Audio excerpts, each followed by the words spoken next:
The seventh race in the IndyCar Series calendar is held here at Richmond International Raceway. This three-quarter-mile D-shaped oval has played host to the series since 2001. Richmond has a smooth surface with a constant 60-foot track width, but it's the shortest track in the series, so you're going to be in traffic for much of the race. As a result, the large, high downforce wing configuration is used for this race. The track has two main grooves, but beware of the high one, which has a sting in its tail at the apex of turn 2, which quickly flattens out at the exit. This has caught a number of drivers in previous races, sending them off the racing line and into the wall. As with Phoenix, the key to victory is to know when to lift off the throttle and when to reapply the pedal. Use the practice session to perfect this technique, and you'll be well on your way to becoming a winner at Richmond and an IndyCar Series champion. So thank you, Bob Jenkins, for that intro. Welcome to the seventh race of the IndyCar Series. 6 races in, we're going to Richmond under the lights, the shortest track in this game. And yes, IndyCars did actually race at Richmond, if you can believe it. So there's a tie in the point standings lead at the moment with Scott Dixon and Tony Kanaan tied for number 1. Sam Hornish is in 3rd. As you can see, we are 8th after our victory at the Pikes Peak International Raceway. And going down through the rest of the field, you can see where your favorite IndyCar driver from 2003/2004 is. This should be an interesting race. As you heard Bob Jenkins say, this track is similar to Phoenix, at least in terms of driving an IndyCar there. Very, very high speed, but obviously it's a short bull ring, so there's going to be a lot of lap traffic, a lot of side-by-side racing. I'm hoping I have the right setup for this track that balances the aerodynamic needs that you need to get through these very tight corners, but at the same time not sacrifice straight line speed. Let's find out. Let's qualify here at Richmond. So the qualifications are on, and there's only going to be 3 cars that go out before us. Greg Ray is on the pole position right now with Sam Hornish Jr. along the outside. There's the rest of the entry list if you're interested. Looks like Mark Taylor has shown up. I don't know if he's really shown up for many races this season, so he's a new guy. Teammate to Sam Hornish Jr. at Panther Racing. So let's get qualified here at Richmond. All right, so as usual, we're going to put the fuel load all the way down as low as we can get it, which is 7 laps of fuel. We're going to change the tires, no front wing adjustment. Going to just head out on the qualifying setup. I actually didn't test the qualifying setup in practice, so I'm a little bit, unknown as to what we have here, but let's find out. My race setup, I know that was a bit loose at the rear end, so I'm keeping the weight jacker planted in the center, and we'll see what happens here as we get into turn 1 for the first time. Probably should have gotten down a gear. So there's going to be a lot of shifting done at this track. You can just see how fast the laps are. That was a 16-second lap, and that wasn't even an up-to-speed qualifying lap, and the car is just not really performing particularly well. We're going to stick some weight jacker in the front of it, try to get the front end to turn a little bit better. Here we go. Let's try to run a fast one this time. That was only 164. Not amazing. So we get down into turn 1. A little bit of understeer off of turn number 2. We're going to really jam it in here into turn 3 and 4. A little bit of apron. That was probably too slow. Yeah, this feels slow. 163. Yeah, not a good qualifying effort. Yeah, that wasn't what we needed. A 22nd position to start this one. It's going to be an uphill battle, that's for sure. Dixon on the pole. We're going to be fighting through traffic, folks. Fasten your seatbelts. So as you know, Scott Dixon is on the pole position. The points leader, as well as Scott Dixon, is Tony Kanaan on the outside. Row 2, Sarah Fisher and Jill DeFerrin. Fisher with a great run. Row 3 is Greg Ray and Sam Hornish Jr. Row number 4 is Brian Herta and Felipe Giafoni. Row number 5 is Vitor Miro and Dan Weldon. 2 drivers with great qualifying efforts. Elio Castroneves and Thomas Schechter in row number 6. Row 7, Kenny Breck and Buddy Rice, the Indy 500 winners, both of them. Robbie Buell and Scott Sharp in row number 8. Row number 9, Roger Yasukawa alongside Al Unser Jr. Row number 9, AJ Foyt the fourth, and Tora Takagi. Row number 11 is me and our Lord and Savior Buddy Lazier. Mark Taylor and Alex Barron in row number 12. Row number 13, all by himself, is Dario Franchitti. So, ready to race here at the Richmond International Raceway. We're next to our Lord and Savior Buddy Lazier. Hopefully he races me nicely, as I've done so many nice things for him in the past. Traffic is going to be a big concern here, as well as wheel spin, as I got a really terrible start there. I kind of slept on him a little bit, but here we go into turn number 1. Lazier a little bit slow there on the start, as well as Tora Takagi, who holds up Lazier, and we're going to get around hopefully both of them, which we do.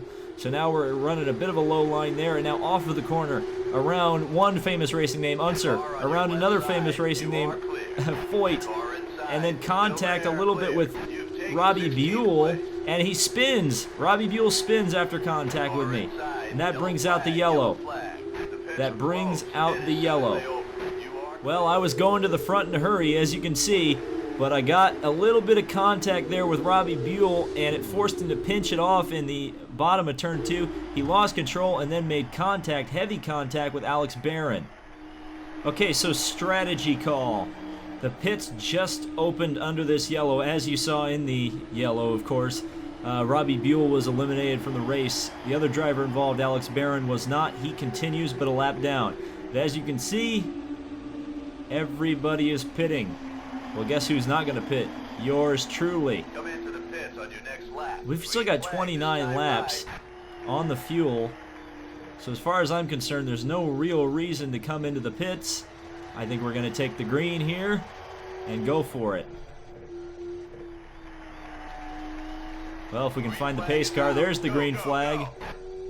And let's make some hay while the sun shines. Not having traffic is going to make it really effective for me to pull out some kind of a lead here, hopefully. So when I can pull into the pits, I'll be unfettered as we start lapping cars here. How far are we going to get up the field?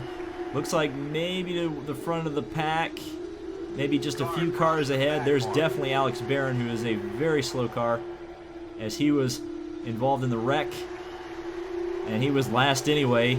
That's why he was involved in the wreck in the first place. As Barron slows down mightily into turn 1, his car must be handling absolutely terribly.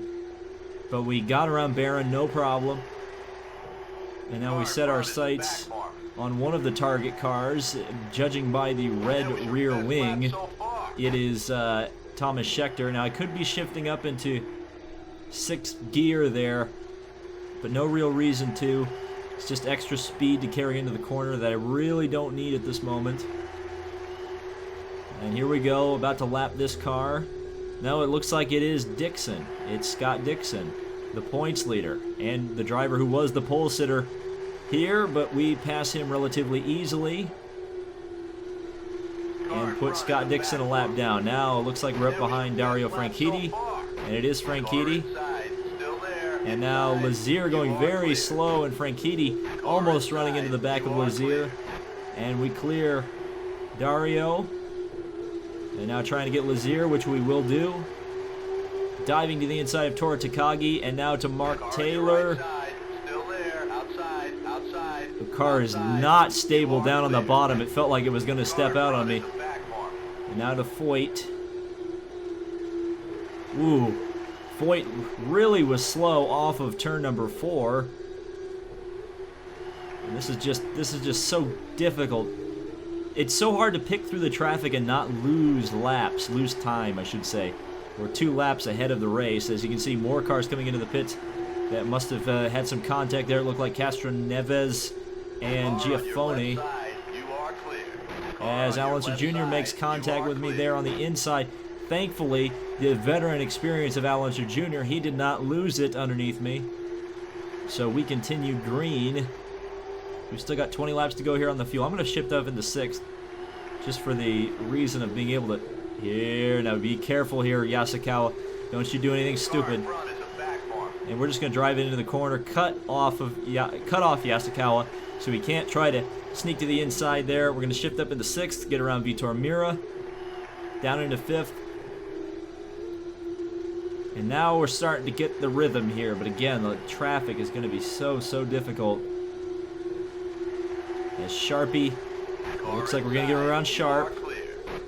And now Greg Ray as well, very slow, and there is Thomas Schechter just ahead. Hopefully we can clear him. We know Schechter, we know Kanan, we know Dixon. They're all very strong. They're all up there in the points. So we have to just, we have to know who we're racing here for the championship and know who we have to pass. But the field is so jumbled up. I mean, it's such a short track. Even if everybody pits at the same time, you're going to have this kind of heavy traffic.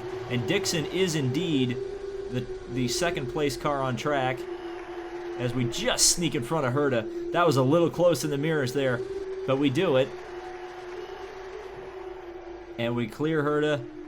And I think that was Sarah Fisher as well. Yeah, it has to be Sarah Fisher because she's the only Purex car left in the race after Buell's unfortunate incident. There's Giafoni, and it looks like another car coming out of the pits, possibly Mark Taylor.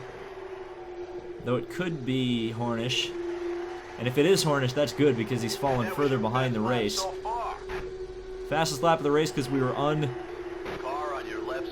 unhindered as we drive around the outside of Giafoni. And up behind, yes, this is Mark Taylor. Feels like this is like the 5th time I'm passing Mark Taylor, but we're going to do it again. And we clear him not too badly. Now up to Buddy Rice. Can we do it? Can we do it? No, we're not going to be able to make it. And to the outside of Rice, we're going to pass him. Boy, this is a lot of fun. This is a lot of fun. It's challenging, but it's a lot of fun to cowboy around the outside of all these lappers. And there is Hornish, so all the Panther guys off the pace just a little bit today. So we get her down into turn number 2. I mean, the corners happen so fast here. I'm just like, whoa, what corner is this?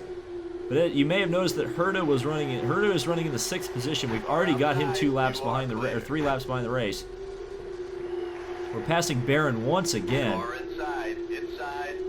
So this race is just flying by at an incredible pace. Catching up to Gilda Farron, who is running now 3 laps behind the race as well. This is what we needed to do to get out of the pits ahead of these guys. There's Kanan trying to cut me off down the inside. He's not going to be able to do that. And we'll put him 3 laps down. So now up to Tora Takagi and Buddy Lazier, the 2 drivers who were battling so hard at the end of the Motegi race. And we clear both of them. Hopefully, Lazier's still the inside. And now we finally clear Mr. Buddy Lazier. And now we got to chase down AJ Foyt.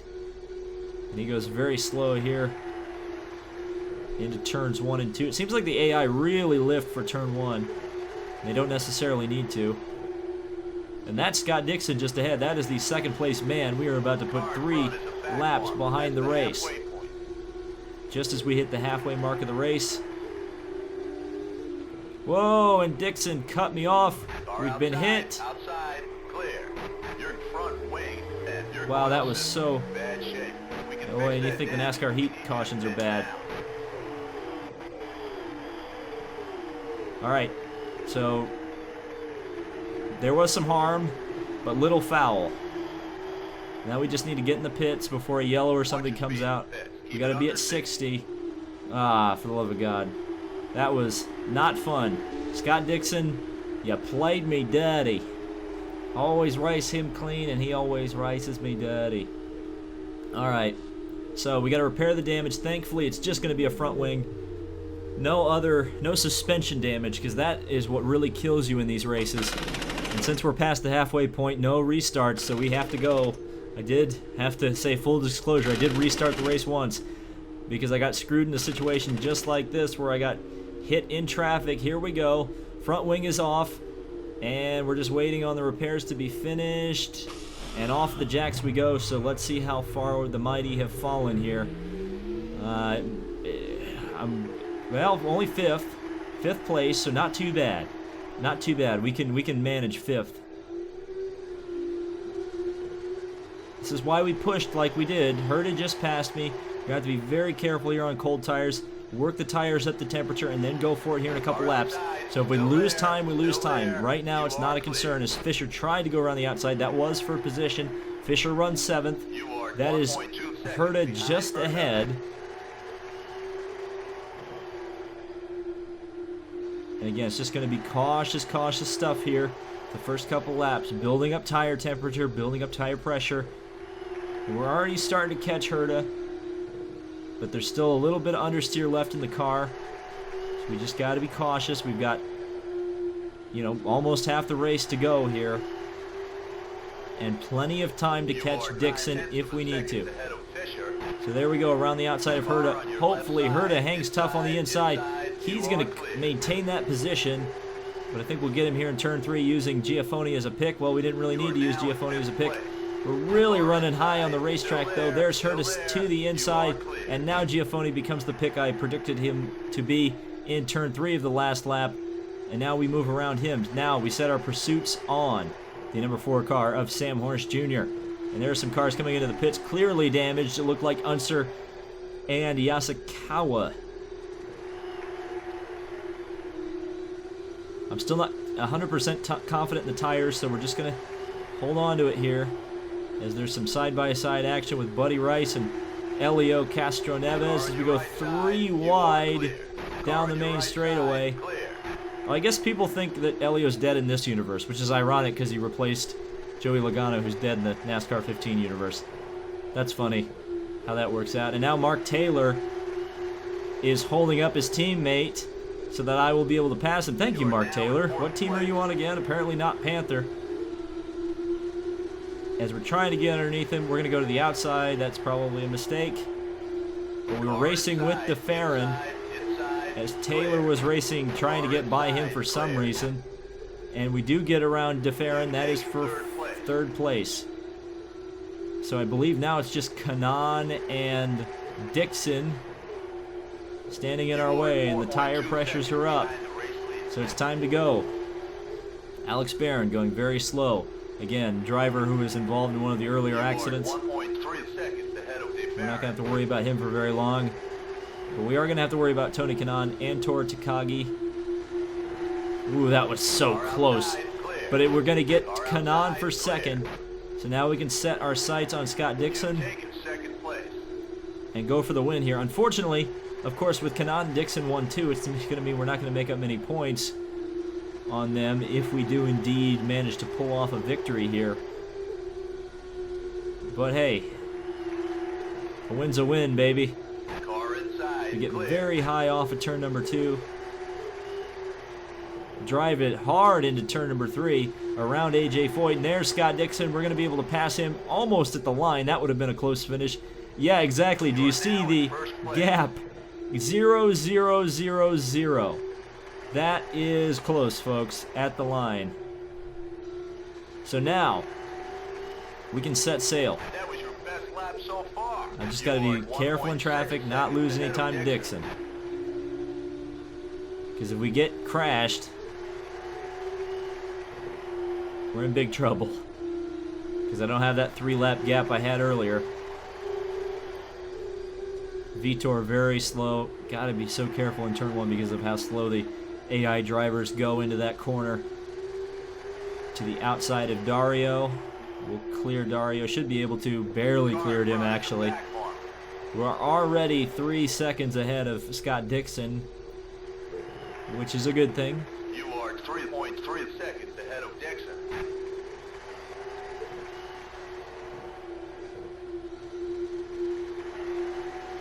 You are 3.8 seconds ahead of Dixon. I don't like how this pack is looking. Scott Sharp, Thomas Schechter, gonna pass them to the inside. Thankfully, I was a little bit worried about how that was all looking. Here we're going to come up behind Unser and pass him pretty easily. Greg Ray, I haven't passed him, I don't think, once, if I remember correctly. For whatever reason, he's always been. And Kenny Breck was very slow there. It held up Greg Ray, which allows me through. Thank you very much, Kenny. I appreciate it. And now can we pass Dan Weldon here? Yes, we can. So coming up to 10 laps to go Car in front is a back in the mark. Richmond race.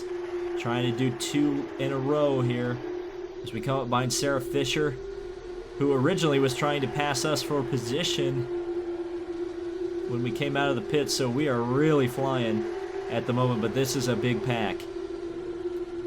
And we've really got to be careful here. The last thing I need is to get caught up with a lap car. So we move around both Herta and Fisher. Those cars are racing for position. These cars are not. The 55 of Yasukawa and the 21 of Giaffone. Ironically, in a cigarette livery. Doesn't have the logos, but it does have the livery, unlike the Penske cars, which is just interesting to point out. 55 laps here at Richmond. We're coming up behind one of the Penskes. Probably it's Castro Neves, who has struggled. We saw him in the pits earlier.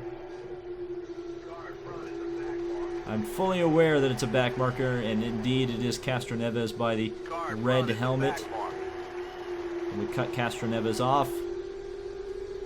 Now looking ahead to, I believe, once again, Buddy Rice, who's actually not having a bad day.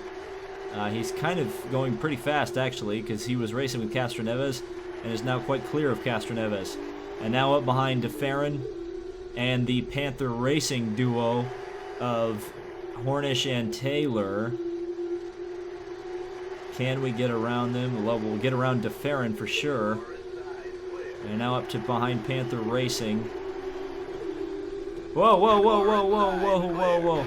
Should not have downshifted there, that's for sure. And Buddy Rice just about launched off the back of me. I broke the rear wheels loose, downshifting underneath lap traffic. Never, ever, ever do that. 4 laps to go. I nearly threw it away. Nearly threw it away. All right, we are sticking in 6th gear. We're not shifting out of 6th gear. And if I don't have a clean pass on any of these guys, I'm not passing them. And that's a clean pass on DeFerrin. So we've got 3 laps to go. Well, a spotter cleared me, and now he has not. Still there, clear. Well, there goes DeFerrin once again. I'm just going to let him through if he wants to. There he goes, okay. Inside, clear. We're going to run some insanely slow laps You are clear. these last few laps, because as you can hear, we're 11 seconds up You are on 11 2nd seconds place. ahead of Dixon. It's all about preserving the win at this point. I tried to be Buck Rogers and almost went from the penthouse to the outhouse, but it's not going to matter here in a lap's time, because we've just got to get around the 7/10 of a mile Richmond International Raceway one last time. And here we go, off of the final corner, just behind Jill DeFerrin. To the inside of DeFerrin, we'll lap him and take the win. Woo! That was a good one. That was a good win. So from 22nd place, using just a little bit of trickery and strategy, we got onto P1. Tony Kanaan managed to take home 3rd position. Obviously, Dixon was 2nd from the pole. Hornish 3rd. In fact, they're in their qualifying order. So fair play to them. Fair play to them. Down through the rest of the field, you can see the first car lap down was Jill DeFerrin. First car multiple laps down was Alex Barron. 59 laps completed. Mark Taylor was the other car on his lap. Buddy Rice in 19th with 58 laps completed. Elio Castroneves, Felipe Giaffone, Alan Sir Jr., A.J. Foyt IV, Roger Yasukawa, and Rodby Buell out of the race after a crash early on. So, that was IndyCar Series 2005, the SunTrust Indy Challenge from Richmond. Thank you guys so much for watching this race. If you did enjoy it, hit the like button down below. Let me know what you thought. Let me know if Elio's dead in your mind, I guess, in the game. Yeah, that'll be an interesting comment. Thank you guys so much for watching. This has been David Land on YouTube. I want to race at Richmond, unlike NASCAR Heat. We'll see you in the next video.